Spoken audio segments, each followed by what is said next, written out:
Paul Odongo from Network for Research and Governance, key partner with the Kakamega Social Justice Center, and we do exactly issues on transparency, accountability, and we also partner with International Budget Partnership. So we do a lot of work on budget analysis and capacity. And the key event for today is Usawa Baraza Forum, which appreciate engagement of citizens for Kakamega County and the duty bearers. So for today, we are focusing on issues particularly on equality, because we find that in our wards or in our county there are so many issues of distribution or inequality in resource distribution. And the key thing that emerges is that public participation has not been conducted well. I understand that we have a national guideline for public participation, but county government is not adhering to that.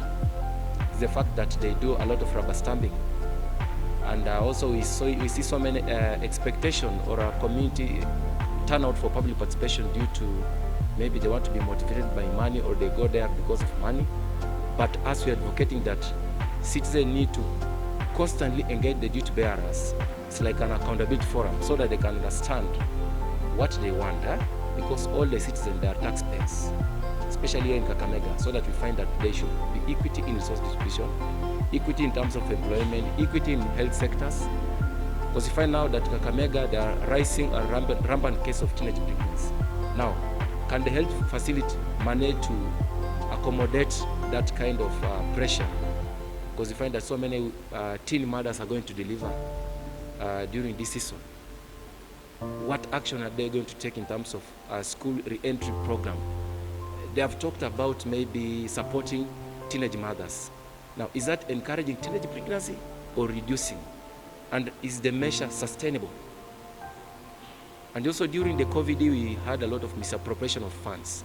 So it has come out clearly that there was a 105 million supplementary budget allocated for the county and 262 million from the national government. That is a conditional grant. Now, we are looking on issue of accountability. How are the funds used? How did the 105 million used? Did we have any maybe hand washing facilities? Did we see masks being distributed?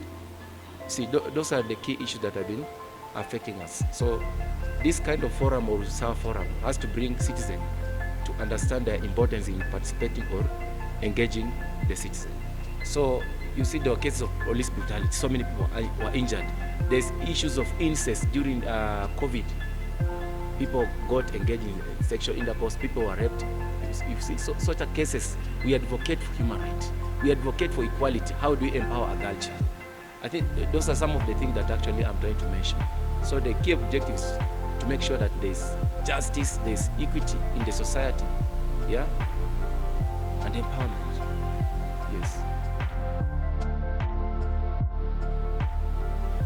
Okay, the next course of action is we have to do a lot of follow-up. We need to get feedback, because the Ombudsman office have come out clearly, and even the Women Rep office, that their office, their door they're open, the open door policy.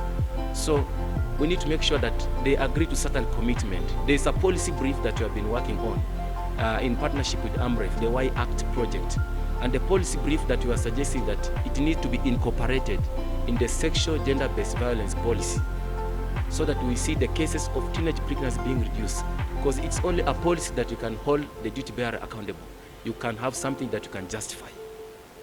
So those are the things. Then the issues of public participation. We need them to commit that they make sure that they do it well.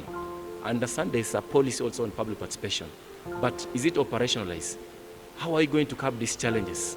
There are promises that are coming at the community level. We want to see that public participation now cascaded to community level and world level, so that it is done in an efficient manner. It's an effective manner, not only numbers or quantity, but we are looking in terms of quality. Is public participation effective? Is it following the guideline? So we shall continue engaging them, and if we get more support, we can have a long maybe duration for engaging the citizen and the duty bearers.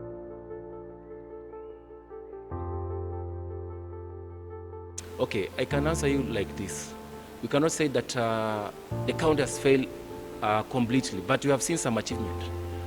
They have talked about referral, the new referral hospital that it's under construction or almost completion. They are trying, but all I can say it's cutting across, the sword cuts on both sides. The citizen has the responsibility to make sure that they demand accountability through engaging in public participation, through making sure that they access information in times. Yeah, the information will not come at the doorstep. And the duty bearer has the mandate to make sure that they share that information, they perform their duty, and stick to the Public Finance Management Act regulations, which authorize how the funding will be expended. So we have to look at both sides. It cannot be a blame game. But these people have given the mandate to perform. So the citizens also have the mandate to check. And we have the office of the member of county assembly, who play a role of oversight, representation and legislation. So we have to work closely with them. And if possible, they can give us a space for sector working group, that Kakamega Social Justice can use a sector working group to influence some policies issues. Every county has its unique challenges. So you find that when there's in the county government setup, there's a lot of struggle because of the right wing or the left wing. So they could be supporting governor because of the party that took them to the county assembly, or maybe through nomination. So those are just a bit of political rift. But you cannot condemn 100% that the governor has not performed. But it is their role and mandate as MCA, whether they are in this political party or that, to make sure that the governor is performing. As I've told you earlier, is that the citizens have to continually engage or consistently engage through the representative as the civil society. For example, us, we are from the civil society. We represent them. We represent their voices. So that's why you are bringing them on board. We capacity build them sometime. We do a lot of civic education. Like me, I do civic education in Uraia. I teach them on public participation. I teach them on devolution. I teach them on constitutionalism. But there is that act in the Public Participation Act that states that the county has the mandate to facilitate civic education, public participation. That's why they're also failing. So they are failing on that, but they cannot maybe support us to do that work. So we are doing it. Somehow we are doing it. We are trying. The last word to the public is that for the county to perform efficiently and effectively, they need to wake up and come in this public participation meeting, because they are the one that make decision. It's the citizen who pay the taxes. If they are not involved in the public participation, they should not complain when the budget is approved. They should not complain when the money is misused. So once they understand the concept or the idea that it will benefit them, they don't need to expect so much that they will be paid. They don't need to be bribed. This is a public thing. It's their constitutional right. They need to wake up and engage in these forums. For the girls, I will say that choices have consequences. But we need a conversation between the parents and the children. You know, this thing has become a scapegoat, that most of the work have been left to the teachers, and it has been opened a Pandora box that parents have not been so keen having conversation on issues of sexual reproductive rights. And it means that the teen have been given a lot of space. So they have to understand that when they have the teenage pregnancy, it will undermine so many things in their life. They will not proceed their education, or they will not study well. They will have even some health complication. So they have to understand that choices have consequences. My names are Boaz Luhutsa Mkaramoja. I am a human rights defender. I am the chairman of Friends Initiative for Peace Agents. It is a community-based organization working in Malava sub-county. At the same time, I am a member of Kakamega Social Justice Center. As a human rights defender, we are actually working in the communities to ensure that there is peace and social justice. Because in many cases, we find that there are a lot of injustices that are committed in the communities by the people in the communities themselves, and sometimes by even people in government, the duty bearers.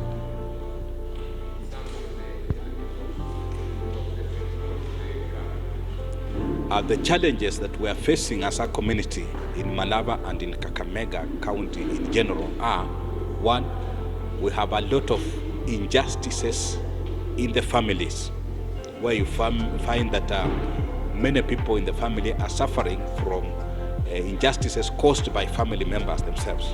And this is widespread all over the county. We also have cases where there are gender-based violence, where people are suffering violence. Maybe men are beating women or women doing vice versa and that kind of stuff.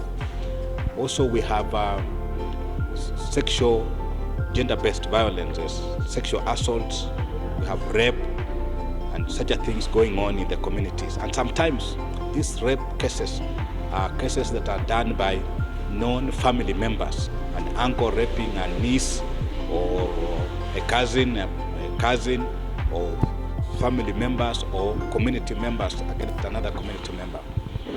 We have also land disputes, where in many cases when a husband dies, you find that the family gathers together and takes away property and land that belongs to their brother who has passed on, and they leave the widow and the children exposed. So that you find that now widows and children are suffering because of land disputes. They are denied opportunity to inherit property of their loved ones who have passed on. And these cases are rampant in the whole entire Kakamega County. In some cases, you find that the family members deny even the children of the deceased, where there's a case of both parents dying. You find the children suffering when they have vast land, swaths of land being used by other people, and yet the family members have taken over and they have denied the children opportunity to utilize that land so that they can fend for themselves. So these cases are very common in the entire county.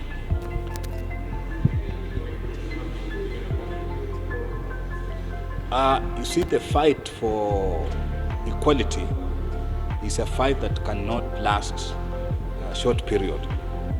It is a fight that takes a long period.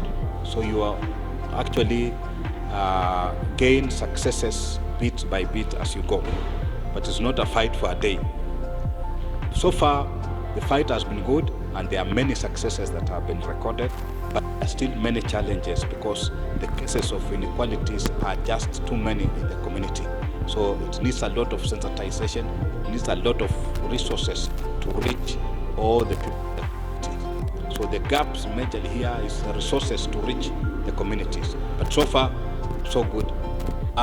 From what we have discussed today, one is that the county government needs to move with speed to ensure that it gives opportunity to the citizens of this county, opportunity to make decision on the development of the county. Because so far, all the public forums that have been held in form of public participation have not achieved much in relation to consulting the communities. So the county government should move with speed to ensure that every community member is involved in decision making.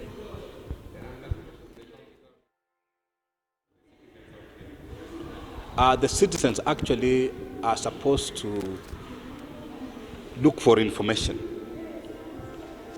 because it is their responsibility to get information in order to make informed decision on matters that relate to them.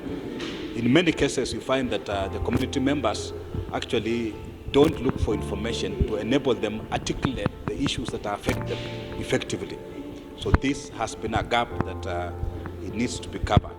The civil society organization has been busy giving civic education to the community people in order that they can make very informed decisions. Naitwa Phyllis Lumidi, mkaaji wa Ikolomani. Nafanya kazi ya kutetea haki za kibinadamu. Na leo tumekuja hapa kwa ajili ya maneno ya jinsia. Na ninaona ya kwamba access to information bado iko na gap. Kuna wahusika ambao wanaweza kutusaidia katika ofisi za serikali, lakini public haiwatambui. office of the ombudsman ambayo iko na information yote ya county, na tunataka wananchi pia waweze kutembea kwa hiyo ofisi na wapeane maoni yao, na pia ombudsman anakubali ya kwamba anaweza toka nje kwa ajili ya kuelimisha jamii kuhusu mambo ambayo wanapitia. Katika wakati huu wa COVID tumeona ya kwamba dhuluma za kijinsia zimeenda juu sana. Ukiangalia wasichana wetu wamepata ujauzito kwa umri mdogo, na swala tu si sodo, lakini at the back of my mind naona kuna issues zingine ambazo zinachangia hawa wasichana kupachikwa mimba. Kumekuwa pia na watu katika jamii kupigana, na hii ina affect sana watoto ambao wako kwa hizi jamii. Kwa hivyo ninaomba CBOs and faith-based organizations ambazo ziko katika miji zetu zitusaidie ku address some of these issues. Bure hii kitu inapeleka mizizi, maneno ya pombe katika miji zetu, maneno ya mihadarati, na pia issues za child labor tunaona zikiendelea zikiongezeka zaidi. Na ninaona kwa muda wa miaka 2 ama 3 zijazo, hii itakuwa ni national outcry ama disaster, kwa sababu hawa watoto kuwarudisha kwa maadili mema itakuwa ni ngumu. Kama wazazi tujukumike, pia kama viongozi katika idara mbalimbali ijukumike. The women representative wa Kakamega County also akuje address maneno ya sexual violence, na pia aelimishe wananchi ya kwamba these services are supposed to be free at our health facilities. P3 forms tena tusiendelee kuzilipia, na pia hata huko hospitali ukipata matibabu, be it defilement or rape, this is a free service. Wazazi wamekosa kujukumika, maana wanatoka kwa ajili ya kutafutia hawa watoto, na hii muda mzazi alikuwa anatoka kutafuta, huyu mtoto alikuwa shuleni. Sasa unapata mzazi ni lazima atoke, mtoto ako na hii freedom yake ya kufanya ile mambo anaweza fanya within this time mzazi hayuko. Alafu pia sisi kama wazazi tumepatia hawa watoto majukumu ambayo si yao. Ukiangalia hata Kakamega Town, wasichana wadogo sana wanauza ndizi, avocado. Ndiyo ni vyema, lakini wanaenda na nani? These are the things exposing them to these perpetrators. Kuna illicit brews in our communities. Watoto wetu wanaenda pale kuleta maji kwa ajili ya ajira. Kama wazazi basi tunakosa kujukumika, kwa sababu wakati huyu mtoto anaenda maji, ni nani anapelekea, ni nani anakutana na hao, na hizi pesa anaenda kufanyia nini? Hata ukiangalia saa hizi watoto karibu wote wanaenda shuleni kuanzia darasa la 5 wana simu, lakini hakuna mzazi ambaye anauliza mtoto ni wapi ulitoa hii simu. Kama mzazi, sex education yafaa ianze na mimi. The government yafaa ensure that in the curriculum irudishe haya masomo. Somo kama la home science yafaa lirudi shuleni, kwa sababu lilikuwa linasaidia mtoto msichana jinsi ya kujilinda. I remain firm on public participation that it should be conducted in an open manner. Na sasa nilikuwa ninashindwa nikiuliza, what does the term mean facilitation in the public participation? Kama ni open manner, sitaki hizo handouts, kwa sababu hatujui huyu mtu mwenye anapewa jukumu la kuita watu 3 per ward ni interest gani yako naye na hawa watu. Kama hii ya finance bill, I never saw somebody living with disability. Ni nani ataongea yale wanayoyapitia kama hatujawa target? This thing should be down to the sub location so that it attracts more people, na watu watoe maoni tofauti ndio ifike the county level.